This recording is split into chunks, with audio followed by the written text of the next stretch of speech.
মানুষের জীবনে এমন কিছু ঘটে যায় যা মানুষ কখনো ভুলতে পারে না। আমার জীবনে এমন কিছু ঘটেছিল যা আমি কোনোদিনও ভুলতে পারিনি। এই ঘটনাটা ঘটেছিল আমার চোখের সামনে। এই ঘটনার সব দৃশ্য এখনও আমার চোখের সামনে ভাসে। আমি বাবা মায়ের একমাত্র সন্তান। কথাটা পুরোপুরি সত্যি নয়। সমাজের চোখে আমার আরেকটি ভাই আছে যাকে সমাজের সবাই আমার বাবা মায়ের দ্বিতীয় সন্তান হিসাবে চেনে। কিন্তু আমি জানতাম আমার ভাইটি আরেক পুরুষের ফসল। আমার মা গৌরী সেন, যাকে আপনারা এতক্ষণে ব্যভিচারিণী ভাবছেন। কিন্তু আমার মা পুরোপুরি এরকম মহিলা ছিল না। ঘটনাটা অনেক বলার চেষ্টা করেছি কিন্তু পারিনি। আজ থেকে 10 বছর আগেকার ঘটনা। আমার বাবা ট্রান্সফার হয়ে আসে একটি গ্রামে। আমার বাবার অমর্ত্য সেন একজন ডাক্তার। এই গ্রামের একটি হাসপাতালে আসে। আমরাও কিছুদিন পরে সে গ্রামে আসি। আমরা বলতে আমি আর মা। গ্রামটি খুব সুন্দর ছিল। চারিদিক ধু ধু করছে মাঠ, কিন্তু একটা জিনিস খুব বিরক্তিকর ছিল। জায়গাটির আবহাওয়া প্রচণ্ড গরম ছিল। প্রথম দিন আসার পরেই আমার শরীর খারাপ হয়ে যায় গরমে। আমরা যে বাংলোতে থাকতাম সেখান থেকে গ্রামটি অনেক দূরে ছিল। বাবাকে রোজ গাড়ি করে নিয়ে যেত হাসপাতালে অশোক নামে একটি লোক। আমাদের বাড়িতে ঘরদোর পরিষ্কার করার জন্য একটি মহিলা থাকত। মহিলাটির নাম অর্জনী ছিল। বেটে মোটাসোটা সেই মহিলাটি মায়ের সাথে খুব গল্প করত। মা আশেপাশের কাউকে চিনত না বলে অর্জনের সাথে সব রকম গল্প করত। একদিন আমি তাদের কথা আড়ি পেতে শুনেছিলাম অর্জুনই মাকে বলছে, বৌদি একটা কথা বলবো, কিছু মনে করবে না তো? মা বলল, কি বলবি বল। অর্জুনই বলল, শুনেছি শহরের মেয়েদের অনেক ছেলে বন্ধু হয়, তা তোমার বিয়ের আগে কোনো ছেলে বন্ধু ছিল নাকি? আমার বাবাকে তো চিনিস না, আমাকে মেরেই ফেলত। অর্জুনই বলল, সত্যি কথা বলো না, তোমার মতো এত সুন্দরীর কেউ ছিল না। মিথ্যে কেন বলতে যাব তোকে? তুমি বলছো তোমার জীবনে দাদা ছাড়া কেউ ছিল না। মা বলল, এতে অবাক হওয়ার কি হলো?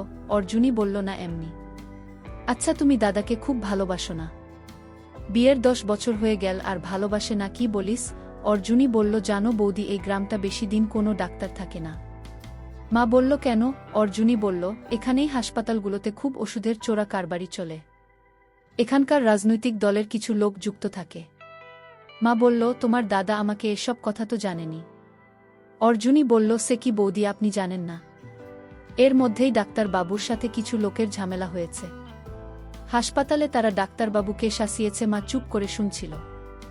এরপর আমার মনে আছে সেদিন রাতে বাবা মায়ের মধ্যে এসব নিয়ে ঝগড়া হয়ে গেল। 23 দিন পর আমাদের বাড়িতে একজন মধ্যবয়স্ক লোক এল। লোকটি নাকি গ্রামের খুব প্রভাবশালী লোক। আমার এখনো মনে আছে সেই দিনটার কথা, যখন লোকটি প্রথম আমাদের বাড়িতে আসে। তখন আমি বারান্দায় খেলছিলাম। বিকাল বেলা যখন একটা কালো গাড়ি এসে আমাদের বাড়ির সামনে দাঁড়ায়। গাড়ি থেকে কিছু লোককে নামতে দেখে আমি ভয়ে আমাদের ঘরে ঢুকে যায়। মা আমাকে জিজ্ঞেস করল, কি হলো, তুই বাইরে থেকে ছুটে এলে কেন? আমি বললাম, বাইরে কারা জেনে এসেছে। কি রকম জেন? গুন্ডাদের মতো দেখতে। আমি ঠিক বলেছিলাম, লোকগুলো সত্যিই গুন্ডাদের মতো দেখতে ছিল। মা আমার সাথে বাইরে আসতে একটু থমকে গেল। মা তাদের বলল, আপনারা একজন নমস্কার করে বলে উঠল, নমস্কার বৌদি, আপনি কি ডাক্তার বাবুর স্ত্রী? মা বলল, হ্যাঁ। উনি তো এখনো হাসপাতাল থেকে আসেননি। আবার লোকটি বলে উঠল, আমি ডাক্তার বাবুর সাথে কথা বলতে এসেছিলাম। আপনি যদি কিছু মনে না করেন, আমরা কি ডাক্তার বাবুর জন্য বাইরে অপেক্ষা করতে পারি? আমার একটা বিশেষ বিষয় নিয়ে ডাক্তার বাবুর সাথে কথা বলার ছিল। মা বলল, উনি কখন আসবেন? এতক্ষণ এখানে আপনারা অপেক্ষা করবেন? লোকটি বলল, না, আমাদের কোনো অসুবিধা নেই। মা আমাকে নিয়ে ঘরের ভেতর গেল। ঘরে গিয়ে সে হাসপাতালে ফোন করে বাবাকে লোকগুলোর ব্যাপারে বলতে লাগল। বাবার সাথে কথা বলে মা জানলা দিয়ে উকি মেরে লোকগুলোকে দেখতে লাগল। তারপর কি যেন একটা ভেবে আবার বাইরে গিয়ে বলল, আমি খুব দুঃখিত যে আপনাদের ভেতরে থাকতে পারছি না। আমার ঘরের ভেতরটা অগোছালো হয়ে আছে। আবার সেই লোকটা উত্তর দিল, না না, আপনি এসব নিয়ে চিন্তা করবেন না, আমরা বাইরে বেশ ভালো আছি। দেখে মনে হচ্ছিল এই লোকটাই কথা বলতে পারে। বাকি লোকগুলো অদ্ভুত চোখে যেন আমার দিকে তাকিয়ে আছে। দেখে মনে হচ্ছিল তাদের কাছে আমার যেন দুর্লভ কোনো বস্তু। মা ভেতরে চলে এল। কিছুক্ষণ পরে বাবা গাড়ি করে ফিরল। বাইরে থেকে শুনতে পেলাম বাবা বলছে, আরে রাজা সাহেব, আপনি এখানে বাইরে দাঁড়িয়ে আছেন? লোকটি ঠাট্টা করে বলল, আরে আপনার স্ত্রী তো আমাদের ভয়ে ঘরে ঢুকতে দিল না। বাবা বলল, আপনি আসুন, আমার দোষ, আমার ওকে জিজ্ঞেস করা উচিত ছিল কে আসছে। এরপর বাবা লোকটিকে নিয়ে ঘরে ঢুকল। মাকে লোকটির সাথে ভালোভাবে আলাপ করল। আমাকেও লোকটির সামনে নিয়ে গিয়ে নিজের ছেলে হিসাবে পরিচয় দিল। লোকটিকে এবার আমি ভালোভাবে দেখলাম। বেশ দুঃখিত চেহারা। লোকটি বলল, আপনার বউ ছেলে সবাই খুব সুন্দর দেখতে, আপনার ভাগ্য দেখে খুব হিংসে হচ্ছে। বাবা বলল, তো আপনি আশা করি আমার সাথে হাসপাতালেই সবে কারণে জিনিসপত্র ব্যাপার নিয়ে কথা বলতে আসেননি। রাজা সাহেব বলল, কি আর বলব ডাক্তারবাবু, আমার হয়েছে ঝামেলা।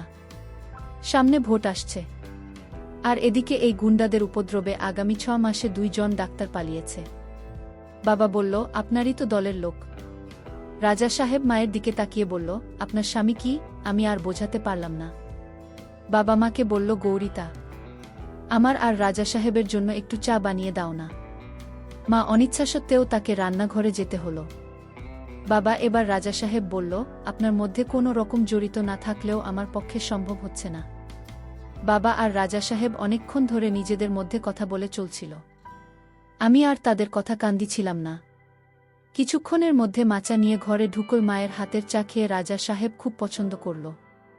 সে চলে যাওয়ার সময় বলল, বৌদি, পরের বারও কিন্তু এলে আর কিন্তু ঘর অগোছালো থাকার অজুহাত দেবেন না। মা মুচকি হেসে বলল, এবার অন্য কোনো অজুহাত দেব। আসতে আমাদের বাড়িতে রাজা সাহেবের আসা যাওয়া বাড়তে লাগল। একদিন রাতে শোবার সময় বা চুল আঁচড়াতে আঁচড়াতে বলল, শুনলাম তুমি নাকি হেড অফিসে কয়েকজনের নামে নালিশ করছ। তুমি জানো ওরা কারা? বাবার চোখে মায়ের দিকে তাকিয়ে বলল, তুমি জানলে কোথা থেকে? মা বলল, সকালে রাজা সাহেব বাড়িতে এসেছিল। ওনার কাছ থেকে। বাবা বলল, লোকটা যখন দেখছে আমি ওর কোনো কথা শুনছি না, এখন তোমার কান ভাঙছে। মা এবার একটু রেগে গিয়ে বাবার কথার উত্তর দিল, অদ্ভুত লোকটার কি আসা যায়, আমাকে জানিয়ে যা করছে আমাদের পরিবারের ভালোর জন্য করছে। বাবা বলল, আমার পরিবারের ভালো ব্যাপারটা নিয়ে বাইরের কোনো লোক মাথা না ঘামানোই ভালো। সেদিন রাতে মা কিছু বলল না, কিন্তু পরের দিন মা বাবার মধ্যে খুব ঝগড়া হলো। এসব নিয়ে মা শেষ পর্যন্ত কাঁদতে শুরু করে দিল। বাবা মাকে বোঝাল, দেখ গৌরী, তা তুমি ভয় পেয়ে না, আমার কোনো ক্ষতি হবে না। রাজা সাহেব ভয় পেয়েছে, ও তোমাকে ব্যবহার করছে যাতে আমি ওদের উপর থেকে অভিযোগ তুলে নেই। এরপর নিজেদের মধ্যে কিছুটা মিটমাট হওয়ার পর বাবা হাসপাতালে চলে গেল। সেই রাতে যা অনিবার্য ছিল তাই হলো। রাতে মা খুব চিন্তায় ছিল, বাবার আসতে বাকি দিনের তুলনায় অনেক দেরি হচ্ছিল। এমন সময় আমাদের বাড়ির সামনে রাজা সাহেবের গাড়ি এসে দাঁড়াল। গাড়ি থেকে রাজা সাহেব নামতেই মা বুঝতে পারেন কিছু একটা অঘটন ঘটেছে। মা বলল, রাজা সাহেব আপনি? রাজা সাহেব বলল, গৌরিতা, একটা খারাপ খবর আছে। মা রাজা সাহেবের কাছে ছুটে এল। কি হয়েছে? মায়ের সারা শরীর কাঁপছে। রাজা সাহেব বলল, তোমাকে কতবারও বুঝিয়েছি, ওকে বোঝাও। মা কাঁদো কাঁদো অবস্থায় বলল, কি হয়েছে তাড়াতাড়ি বলুন। কিছু গুন্ডারা তোমার স্বামীর উপর হামলা করেছে, এখন ওকে হাসপাতালে ভর্তি করানো হয়েছে। মা প্রায় পড়ে যাচ্ছিল, কিন্তু রাজা সাহেব মাকে জড়িয়ে ধরল, তার 2 হাত দিয়ে মায়ের বাহুখানা আগলে ধরল এবং মাকে কাছে টেনে নিয়ে মায়ের চোয়াল নিজের মুখের কাছে নিয়ে এসে বলল, গৌরিতা, চলো এখনই তোমাকে হাসপাতালে নিয়ে যাই। আমরা রাজা সাহেবের গাড়িতে উঠলাম। সারা রাস্তায় মায়ের পিঠে হাত বোলাতে বোলাতে মাকে সান্ত্বনা দিচ্ছিল। রাজা সাহেব হাসপাতালে পৌঁছে আমাকে নিচে রেখে মা আর রাজা সাহেব বাবাকে দেখতে গেল উপরের রুমে। আমি চুপচাপ বসেছিলাম। হঠাৎ দেখলাম সিঁড়ি দিয়ে রাজা সাহেবকে নামতে। আমাকে আর চোখে দেখে পাশ কাটিয়ে সে বাইরে বেরিয়ে যায়। আমিও কি ভেবে লোকটার পিছন পিছন যায়। রাজা সাহেবকে দেখলাম একটা বাইরের লোকের সামনে দাঁড়িয়ে কথা বলছে দ্বিতীয় লোকটি। আজ তো আপনি মনে হচ্ছে একেবারে তুই ফাঁকি দিবি। রাজা সাহেব বলল, আগে তুই বল, অসত্য ঠিকঠাক কাজ করবে কিনা। দ্বিতীয় লোকটি বলল, আলবাত কাজ করবে। একটু জলে মেশালে দেখবেন কেমন করে আপনার বাঁশুরির সুরে তাল মিলিয়ে মিলিয়ে নাচবে। রাজা সাহেব বলল, পুরোটা দিলে কি হবে, সারারাত টানতে পারবে। লোকটা মুচকি হাসল। এখন কি করছে? রাজা সাহেব বলল, ঘরের সামনে বসে আছে। এবার আমি সেই জায়গা থেকে সরে গিয়ে যেখানে আগে বসেছিলাম সেখানে চলে এলাম। আমি বুঝতে পারছিলাম না আমার আশেপাশে কি ঘটছে। তখন আমার বোঝার ক্ষমতা ছিল না রাজা সাহেবের এই উদ্দেশ্যের ব্যাপারে। এরপর সেদিনের রাত থেকে যা যা ঘটেছিল তা ভাবলে এখনও আমার গায়ে কাঁটা দেয়। সেদিন হাসপাতাল থেকে বেরোনোর সময় মাকে রাজা সাহেব তার বাড়িতে উঠতে বলল। রাজা সাহেবের ধারণা যে সব গুন্ডারা বাবাকে হামলা করেছে তারা রাতে মায়ের উপর আর আমার উপর হামলা করতে পারে। রাজা সাহেব উপরে হয়তো মায়ের বিশ্বাসটা অনেকটা বেশি ছিল, তাই সে তার কথায় রাজি হয়ে গেল। সেদিন রাতে আমরা রাজা সাহেবের বাড়িতে চলে গেলাম। হাসপাতাল থেকে বেরিয়ে যখন গাড়ি এসে রাজা সাহেবের বাড়ির সামনে দাঁড়াল তখন আমার চোখ স্থির হয়ে গেল। মনে হলো রাজপ্রাসাদের সামনে দাঁড়িয়ে আছি। আমাদের জন্য ভালো খাবার বানানো হয়েছিল। আমি খেয়ে নিলাম, কিন্তু মা কিছুই খেতে চাইছিল না। রাজা সাহেব অনেক অনুরোধ করাতে মাসুদ শরবত খেল। মায়ের জন্য একটা ভারী স্বর্ণের রং করা পেতলের গ্লাসের শরবত নিয়ে এল। মা বলল, এবার বুঝতে পারছি আপনার নাম এখানে রাজা সাহেব কেন। রাজা সাহেব বলল, আমি হচ্ছি এই গ্রামের সবচেয়ে বড় ভিখারি। মা বলল, কেন এই কথা বলছেন? রাজা সাহেব বলল, আমার সব আছে কিন্তু নিজের আপন বলে কেউ নেই। মা বলল, আমি রমন তোর কাছে আপনার স্ত্রীর মৃত্যুর ব্যাপারে শুনেছি। আমি খুব দুঃখিত। আপনার এই বিষয় নিয়ে আমি আপনার কাছে আগে আমার দুঃখ প্রকাশ করতে পারিনি। ভেবেছিলাম বিশ্বের ব্যাপারে কিছু বললে আপনি আরও দুঃখ পেতে পারেন। রাজা সাহেব বলল, আমি তো আর ডাক্তার বাবুর মতো ভাগ্যবান নই যে আপনার মতো সুন্দর বউ আর একটা পাব। মা কথাটা এগিয়ে গিয়ে বলল, আমি আপনার কাছে চিরকাল ঋণী থাকব। আপনি এই সময়ে আমাদের আশ্রয় দিয়েছেন। কিন্তু রাজা সাহেব, এরকম ভাবে তো আপনার এখানে থাকা যাবে না। জান, তাকে কি সত্যিই হাসপাতালে রাখতে হবে? আমি ওকেই গ্রামের বাইরে নিয়ে যেতে পারি না। রাজা সাহেব বলল, আপনি তো শুনলেন হাসপাতালের সামনে কি বলল। উনিও তো ডাক্তার, হয়তো আপনার স্বামী জুনিয়র। মা বলল, এখানে ৪৫ দিন থাকতে বলছে। আমার তো খুব ভয় হচ্ছে, ওরা যদি আবার হাসপাতালে।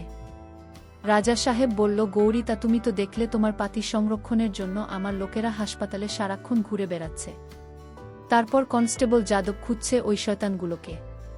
সেদিন রাতে আমাদের উপরের একটা ঘরে শোবার ব্যবস্থা করা হলো। আমি শুয়ে পড়লাম। মা আমার পাশে এসে শোল। মাকে দেখে মনে হচ্ছিল মায়ের শরীরটা যে খারাপ। নিজের কপালের উপর হাত চেপে রেখেছে। আমি জিজ্ঞেস করলাম, মা তোমার কি হয়েছে? মা বলল, কিছু হয়নি বাবা, মাথাটা একটু ধরেছে। সারা দিন যা গেল, তুই ঘুমা। কিছুক্ষণের জন্য হয়তো আমি চোখটা বুজেছিলাম।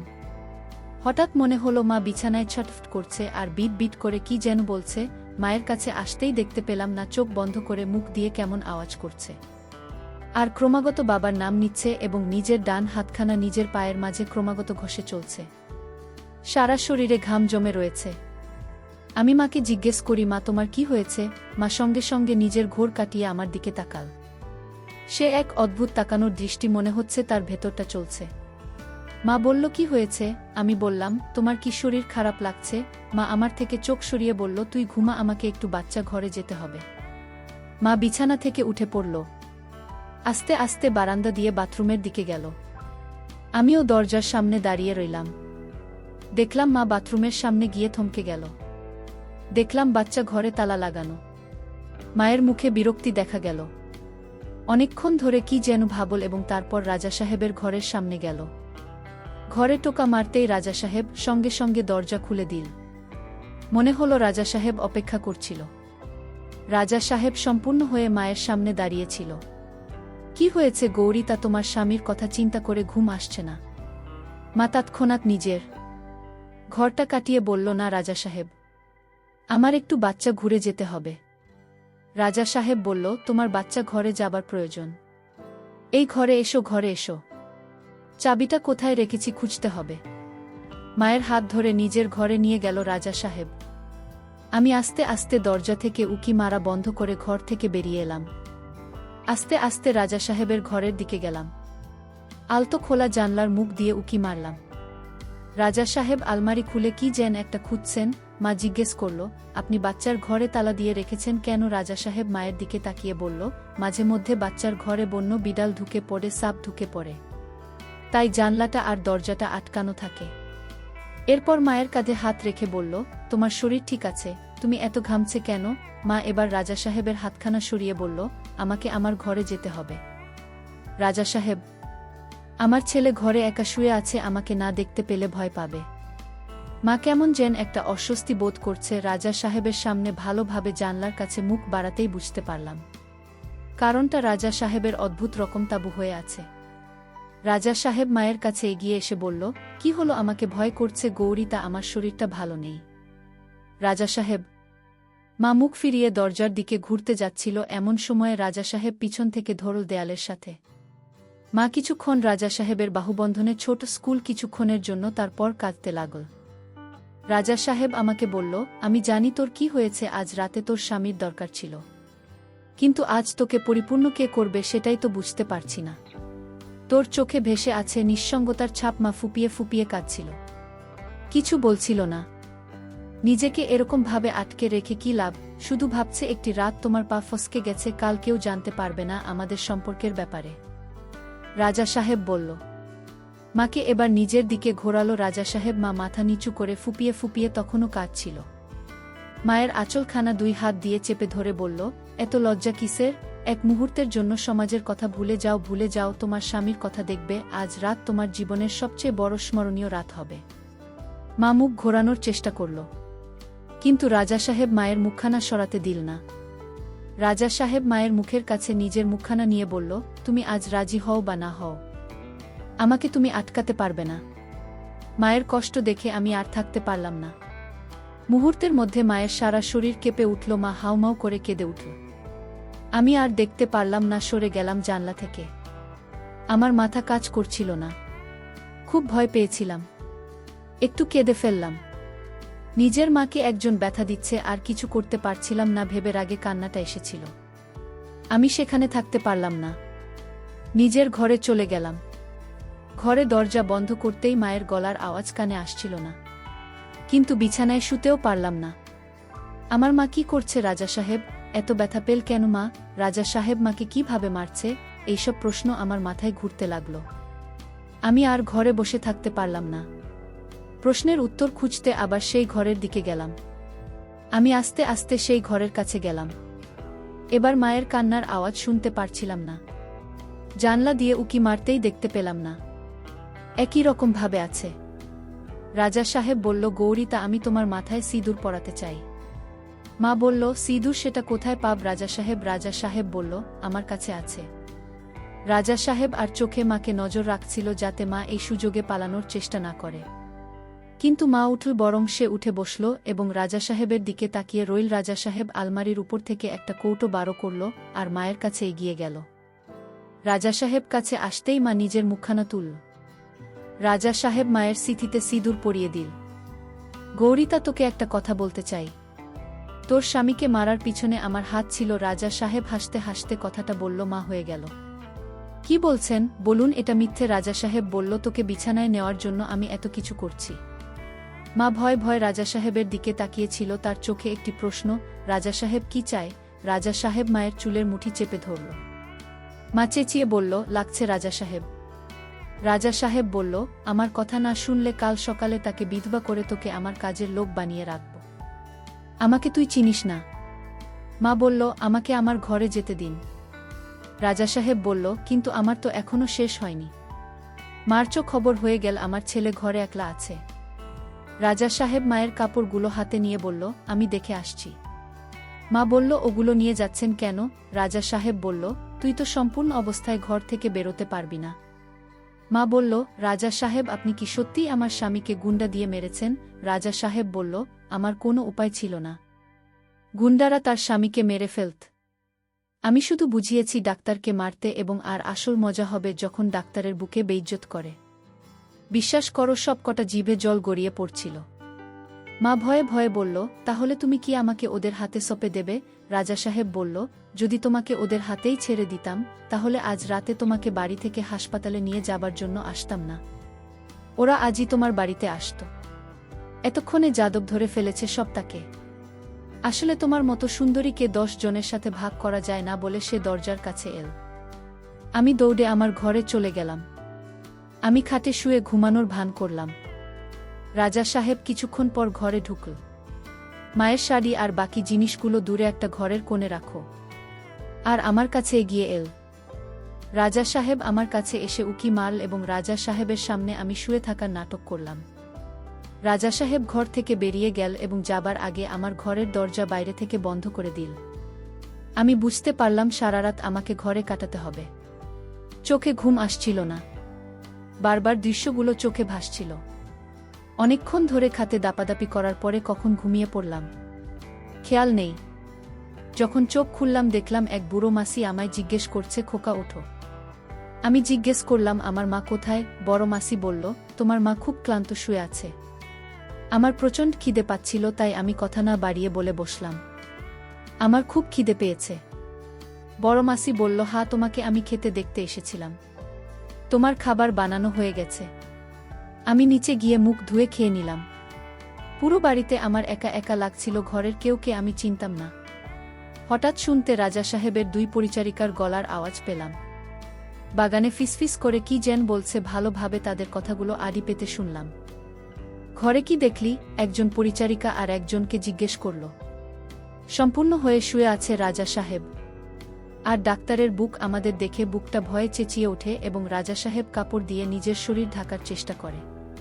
তারপরেই তো রাজা সাহেব বুড়ি মাসিকে ডেকে পাঠাল, আর তারপর আমাদেরকে সরিয়ে দিল। দুজনেই ফিসফিস করে হাসছিল। এমন সময় পিছন থেকে কে যেন বলে উঠল, এই খোকা, তুমি ওখানে কি করছো? পিছনে ফিরে দেখি বুড়ি মাসি। আমি বোকার মতো মাসির দিকে তাকিয়ে রইলাম। মাসি বলল, তোমাকে তোমার মা ডাকছে। আমি বললাম, মা কোথায়? বুড়ি বলল, উপরের ঘরে, যেখানে তুমি রাতে শুয়েছিলেন। আমি দৌড়ে উপরের ঘরে গেলাম। বাইরে থেকে মা আর রাজা সাহেবের গলার আওয়াজ শুনতে পেলাম। মা কাঁদতে কাঁদতে রাজা সাহেবকে বলল, কাল রাতের ঘটনা কোনো ভালোবাসা ছিল না। আমাকে ওষুধ খাইয়ে আপনি আপনার ইচ্ছের বিরুদ্ধে বিছানায় ভোগ করছেন। আমি আমার স্বামীকে গ্রাম থেকে নিয়ে যেতে চাই। রাজা সাহেব বলল, আমি তোমাকে বাধা দেব না। আমার লোকেরা তোমাকে গাড়িতে তুলে দেবে। আমি ঘরের দরজার সামনে দাঁড়িয়েছিলাম। মা আমাকে দেখতে পেয়ে চুপ হয়ে গেল। নিজের চোখের জল মুছে ফেলে আমাকে বলল, এখানে আমরা এখনই বাবার কাছে যাব। রাজা সাহেব ঘর থেকে বেরিয়ে যাচ্ছিল, কিন্তু মা রাজা সাহেবকে বেড়ানোর আগে একটা কথা শুনিয়ে দিল, আপনার কোনো সাহায্য আমাদের প্রয়োজন নেই। আমরা কিছুক্ষণ পর হাসপাতালের দিকে রওনা দিলাম। হাসপাতালে গিয়ে বাবাকে মা এখান থেকে নিয়ে যাবার কথা বলল। বাবা নিজেই বলল, এখান থেকে যাওয়া সম্ভব নয়। মাকে বাবা বলল রাজা সাহেবের বাড়িতে থাকতে, নিরাপত্তার জন্য, কিন্তু মা শুনল না এবং বলল যে সে আমাকে নিয়ে আমাদের বাংলোতে থাকবে। যখন আমরা সেখান থেকে ফিরছিলাম, আমাদের দেখা যাদবের সাথে হলো। যাদব আমাদেরকে থানায় আসতে বলল। পুলিশ সেখানে যেতে যেতে যাদব জানাল যে কাল রাতে রাজা সাহেব তাদেরকে আমাদের চলে যাবার পর আমাদের বাংলোতে লুকিয়ে থাকতে বলেছিল। লোকগুলো যারা আমার বাবার উপর হামলা করেছিল, তারা সত্যিই আমাদের বাড়িতে হামলা করেছিল এবং পুলিশ কয়েকজনকে গ্রেফতার করেছে, যদিও 2-3 জনকে তারা ধরতে পারেনি। যাদব বলল যে তার মায়ের বিবৃতি দরকার যে এই লোকগুলোর আমাদেরকে মারার চেষ্টা করেছে, যাতে সে লোকগুলোর নামে কেস ঠুকতে পারে। সেদিন থানা থেকে বেরিয়ে মা ইন্সপেক্টরকে অনুরোধ করল যে আমাদেরকে তারা রাজা সাহেবের বাড়িতে পৌঁছে দেওয়া। আমরা রাজা সাহেবের বাড়িতে পৌঁছাতে বুড়ি মাসি বলল, তুমি ফিরে এলে ডাক্তারের বউ, আমি জানতাম তুমি ফিরে আসবে। মা কোনো কথা উত্তর দিল না। আমরা যে ঘরে ছিলাম সেই ঘরের দরজা খুলে দিল। মা আমাকে বলল, তুই একটু একা থাকতে, আমি একটু বাইরে থেকে আসছি। মাকে দেখলাম বারান্দায়। বুড়ি মাসিকে জিজ্ঞেস করল, রাজা সাহেব কোথায়? বুড়ি হাসতে হাসতে বলল, তুমি চলে যাবার দুঃখে বাইরে পুকুরে স্নান করতে গেছে। মা বলল, বাইরের পুকুর? আমার ওনার সাথে একটু কথা বলার ছিল। বুড়ি মাসি বলল, চলো তোমাকে রাজা সাহেবের কাছে নিয়ে যায়, তোমাকে রাজা সাহেব দেখলে খুশি হবে। মাকে দেখলাম বুড়ি মাসির পিছন পিছন যেতে। আমি নিজেকে আটকাতে পারলাম না, তাদের পিছন পিছন যেতে লাগলাম। অবাক হয়ে গেলাম যখন দেখতে পারলাম যে পুকুরটির কথা বুড়ি মাসি বলছিল সেটা ঠিক রাজা সাহেবের বাড়ির বাগানে জঙ্গল এর পিছনে। পুকুরের সামনে দেখতে পারলাম সকালে যে 2 জন পরিচারিকার কথা আমি তখন আড়ি পেতে শুনছিলেন, তারা রাজা সাহেবের সাথে পুকুরে স্নান করছে আর হাসাহাসি করছে। রাজা সাহেবের স্নান করা দেখে মা লজ্জা পেয়ে গেল এবং চোখ নামিয়ে ফেল। বুড়ি মাসি ঠোঁট বেঁকিয়ে বলল, ওরে লাজুক মেয়ে, যা, লজ্জা না পেয়ে রাজা সাহেবের কাছে যা, একসাথে স্নান কর, আর দুটোকে বল করে আসতে, ঘরে অনেক কাজ আছে। বুড়ি মাসিমাকে ধাক্কা দিয়ে বলল, যা, এত ভাবছিস কি? আমি চললাম, আমার অনেক কাজ আছে। মা কিছুক্ষণ দাঁড়িয়ে থেকে জঙ্গলের গাছের ফাঁক দিয়ে রাজা সাহেব আর 2 পরিচারিকা স্নান করা আর রাজা সাহেবকে স্নান করানোর দৃশ্য দেখছিল। তারপর মা পুকুর ধারে এসে দাঁড়াল। রাজা সাহেব মাকে এবার দেখতে পান। রাজা সাহেব মাকে দেখে একটু ব্যাকা ভাবে হেসে বলল, কি হলো গৌরিতা, আমি ভাবলাম তুমি এতক্ষণে গ্রাম ছেড়ে চলে গেছ। মা বলল, আপনি জানতেন আমি গ্রাম ছেড়ে এখন যেতে পারবো না। রাজা সাহেব বলল, এখানে এসেছ কেন? মা নিজের চুলের খোপা বানাতে বানাতে বলল। আর অন্য কোনো জায়গায় নিজের ছেলেকে নিয়ে একা থাকার সাহস হলো না। রাজা সাহেব বলল, আমি কোনো মহাপুরুষ নই। তোমার মতো মহিলাকে যখন খুশি স্বীকার করতে পারি। মা বলল, আমার তো আর কিছু নেই আপনার কাছে হারানোর জন্য। মা পুকুরের জলে নামতে লাগল। রাজা সাহেব বাকি দুজনকে ইঙ্গিত করল পুকুর ছেড়ে উপরে যেতে। দুই পরিচারিকার চোখে মায়ের প্রতি একটু রাগ আর হিংসার আভাস বুঝতে পারলাম। দুজনের সাঁতার কাটতে কাটতে মায়ের পাশ কাটিয়ে বেরিয়ে গেল। হঠাৎ দেখলাম রাজা সাহেব সাঁতার কাটতে কাটতে মায়ের কাছে এসে দাঁড়াল। তোমার এখনো একটা ছিদ্র আমি এখনো দখল করিনি। তুমি সব কিছু হারায়নি এখনো। মা এই কথাটি শুনে একটু ভয় পেয়ে পিছিয়ে গেল। রাজা সাহেব বলল, এত ভয় কিসের? ওটা আমি তোমার ইচ্ছের বিরুদ্ধে নেবে না। রাজা সাহেব বলল, গতকালকে রাতে আমাকে তুমি স্বর্গে পৌঁছে দিয়েছিলেন গৌরিতা। তোমার এই মিষ্টি গন্ধ আমাকে পাগল করে দিয়েছিল। মা এই কথাগুলো শুনে জোরে জোরে নিঃশ্বাস নিতে লাগল। রাজা সাহেব মায়ের মুখের কাছে নিজের মুখখানা নিয়ে এল, ভেবে দেখো গৌরিটা, প্রত্যেক রাতে আমার মতো পশুর সাথে তোমাকে থাকতে হবে, কোনো বিশ্রাম হবে না। তোমার মা চোখ তুলে রাজা সাহেবকে বলল, আমি রাজি। কিন্তু কিছুক্ষণ পর রাজা সাহেবের অত্যাচার সহ্য করতে না পেরে মা বলল, আমি আর সহ্য করতে পারছি না। আমাকে ওই লোকগুলোর হাতে তুলে দিন, আমাকে ওরা একেবারে মেরে ফেলুক। রাজা সাহেব মুচকি হেসে বলল, তা কি করে হয় বল? আমি শুধু তো সেবা করছি না, তোর স্বামী ও ছেলের দায়িত্ব নিচ্ছি।